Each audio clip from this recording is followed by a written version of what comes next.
Hello viewers, আপনারা দেখতে পাচ্ছেন ইনসেপ্টা ফার্মাসিউটিক্যালের একটি ওষুধ মায়োলাক্স। এই ওষুধটি খুবই ইম্পর্টেন্ট একটি ওষুধ, যার গ্রুপ নেম হলো টলপেরিসন হাইড্রোক্লোরাইড।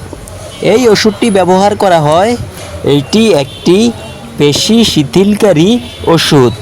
তীব্র বেদনাদায়ক পেশি বহুল অবস্থা যেমন উত্তেজনা, দৃঢ়তা এবং পেশির খিঁচুনি সম্পর্কিত অবস্থা থেকে মুক্তি দেয়। এই ওষুধটি সেবনের নিয়ম, এটি দিনে একটি করে 2 বার খেতে হবে। এইভাবে 15 থেকে 20 দিন এই ওষুধটি খেতে হবে। অবশ্যই ভরা পেটে খেতে হবে, সাথে গ্যাস্ট্রিকের ওষুধ খেতে হবে। এই ওষুধের মূল্য মাত্র 80 টাকা, আর আমাদের কাছ থেকে নিলে পাবেন 10% ডিসকাউন্ট। তাই আর দেরি না করে যাদের প্রয়োজন তারা আজই চলে আসুন তাকওয়া মেডিসিন শপ, ইবনে সিনা হাসপাতাল, নিচতলা, মাইজদি, নোয়াখালী।